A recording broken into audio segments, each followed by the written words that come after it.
Adolf Hitler was obsessed with propaganda, at least from the time of the First World War up until the day he died. That is, he saw the importance of this to winning people over to his movement. He also understood the importance of the spoken language. Hitler was a very gifted orator who understood the importance of language to get across to his audience. And he reacted to what was happening in the audience, so that he often, people when they talk about being in the audience with at a Hitler speech, felt like he was talking to them.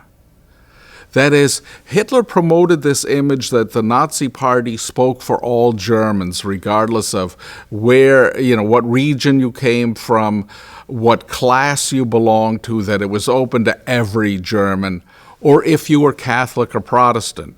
Jews were automatically excluded, but the Nazis created this image that they were bringing people together and that they were forging a new movement, a truly national movement.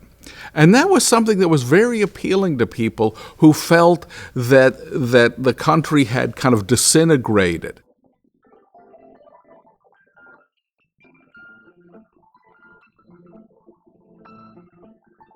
Joseph Goebbels played an influential role in the Nazi propaganda machine beginning in the 1920s and onward, up until his death in 1945. And Goebbels was one of those individuals in the Nazi Party who came from an academic background. That is, he had a PhD, and he was someone who initially thought he would write a novel. Well, that wasn't successful. He wanted to, become a journalist, and that wasn't entirely successful either as a career. And so there was a lot of personal dissatisfaction in his life. He was also born with a club foot, and so he was very conscious of that disability, and so that a lot of things affected Goebbels, on a personal level, kind of personal dissatisfaction, disillusionment. But the Nazi Party gave him a sense of purpose. And Hitler, particularly when Hitler named him to be the leader in Berlin, this was something in 1926, this happened in 1926, and Goebbels became the leader there, and he immediately began building up the Nazi Party there. But he was also someone who became very interested in propaganda, very skillful at it. And by the end of the 1920s, has become the leader of the Nazi Party's propaganda apparatus.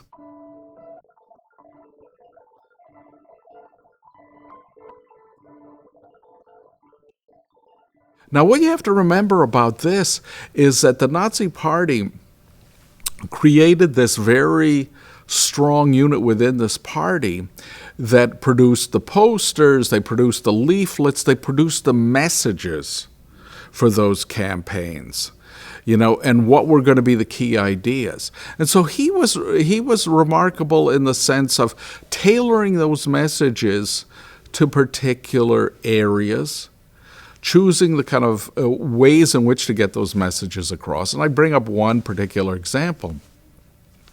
1932, when Hitler runs for president of Germany, the Nazis do something that's kind of unusual.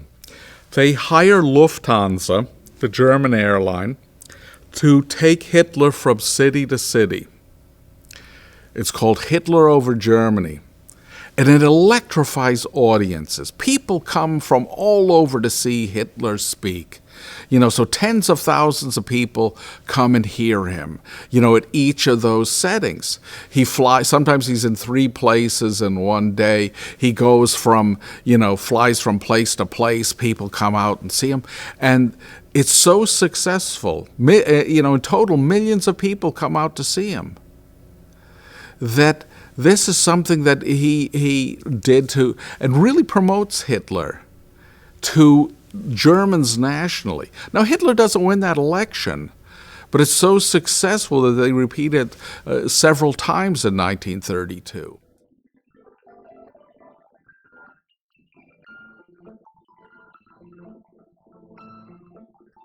They also understood the importance of radio. That is, that a way to reach a large audience. Now, in the Weimar Republic, up until the very end, politics is supposed to be kept off the radio. It's supposed to be for entertainment. But the Nazis understood that, and when they come to power, make great use of radio. They also understood the importance of recorded sound, so they produced their own records as well. But in 1933, when they come to power, Goebbels works with manufacturers of radios to create inexpensive receivers so that more Germans can have those. And they're called Volksempfänger, people's receivers. And these are relatively inexpensive. And so people buy these up. People that never had a radio before get a radio, and they feel indebted to that government that gave them that opportunity. But for Goebbels, it's also you're getting your messages into that person's home.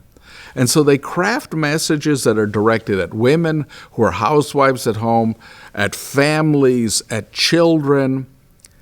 And they also do something else, which they come to realize very quickly, is that audiences will respond negatively if they're constantly bombarded with political speech after political speech. So what they did is they incorporated a lot of entertainment. So a lot of light music. And they did this because they said people become more susceptible to the message after listening to that. And so eventually you have on German radio, for instance, about 70% of what's on it is this kind of light entertainment radio.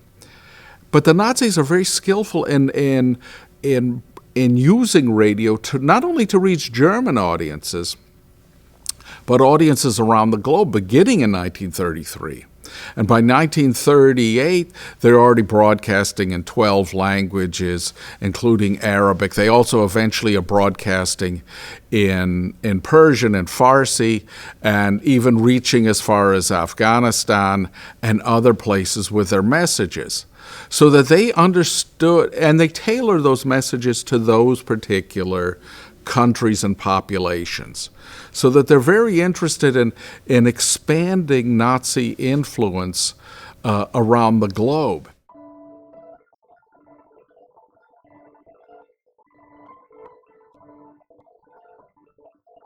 Now, they also, one of the things that's interesting about their this fascination with technology and the power of both the sound and also the image is that the Nazis are the first country in the world to introduce regular television broadcasting in 1935. Now, those televisions initially were meant to be watched like in a collective experience in a post office or something, but and they only later got into the idea that you could have television in everybody's home. But they understood that the power of this moving image, and film was very much a part of that. Goebbels and Hitler were avid film fans. That is, they watched films from all over the world. Goebbels was already talking, for instance, about the kind of films that impacted him, including by Jewish directors. Like, for instance, he would cite one of the films that he thought was extremely good as a propaganda film, the Soviet film, the Battleship Potemkin, which was directed by Sergei Eisenstein, and then also Fritz Lang's work in the 1920s. So that they were very much interested in the kind of moving image in cinema. And the Nazis not only created their own films, they created, in the Third Reich, there were about 1,100, 1,200 feature films that were created. And so there was a great deal of supervision of those scripts, But they also did a lot of entertainment movies with more subtle propaganda messages, as well as more blatant forms of propaganda.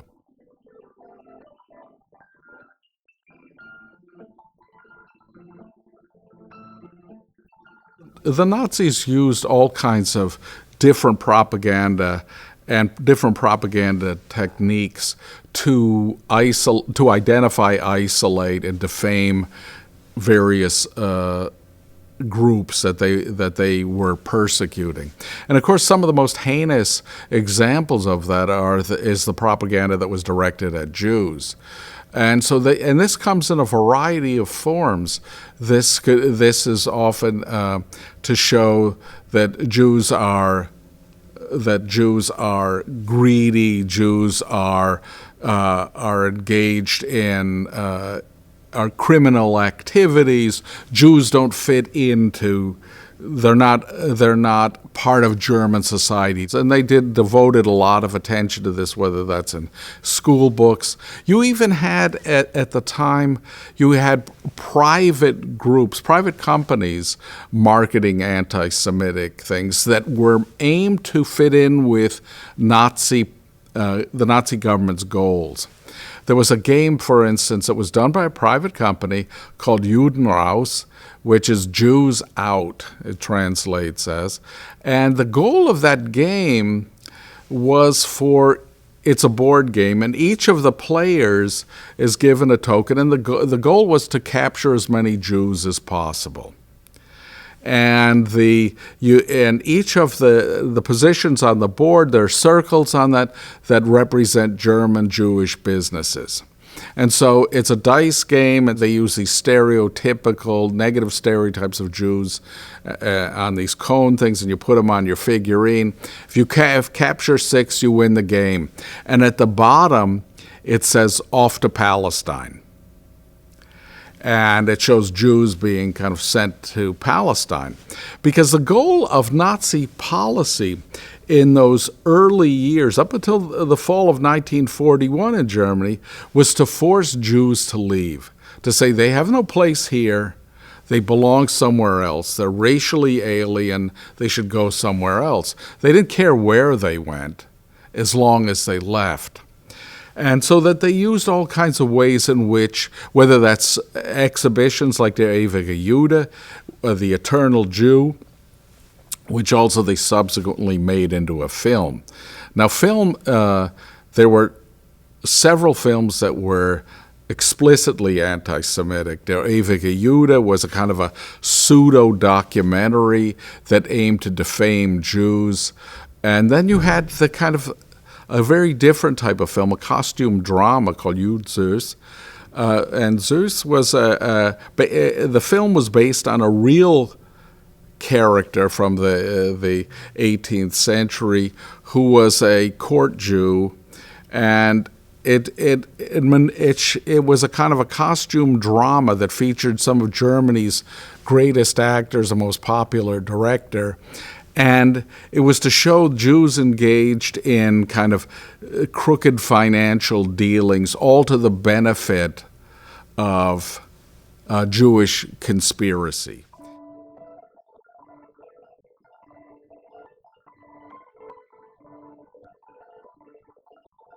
And so this was something that they wanted to show in propaganda, the Jews as a threat, as both an internal threat and as an external threat, that the goal of the Jews was to take world power. And so they tried to show this. And of course, in the war years, this escalated so that the Jews became an existential threat to the German population and to Western civilization. And this becomes a kind of a justification for deportations, and for some for mass murder. Now, the propaganda doesn't say we're going to kill the Jews, but what it does is that they say, well, Jews, have to leave. And so they say, well, they're being evacuated, and it's a euphemism that they're being deported. They don't say where they're being deported, and so they say, well, it's up to, Goebbels says, don't take matters into your own hands. Let the state protect you. You don't have to do anything. Just let it happen. And so that this propaganda over the course of time kind of breeds this, they attempt to breed hatred, but they also foster this climate of indifference to the suffering of others. And so they were very skillful in doing that, and fostering this climate of indifference. And their propaganda against other groups is, whether it's political opponents, to show them as being a threat, that they are trying to create a communist society like the Soviet Union, portraying communism and socialism in very negative ways, portraying, for instance, Roma and Sinti, what were commonly referred to as gypsies, as kind of being a plague of socially undesirable, racially alien people living in their midst that they identify as being criminal. And so it becomes those kind of justifications with people with mental and physical disabilities. They use a kind of a different strategy there, which is to show a kind of a cost-benefit analysis, to say, well, look at the burden that these people are on the German state, that they're being kept in palaces, in these asylums, while you were living in slums in German democracy, that's not fair, that they're a burden, they're useless eaters, that they don't provide anything productive for the German economy, and that money could be used for better things.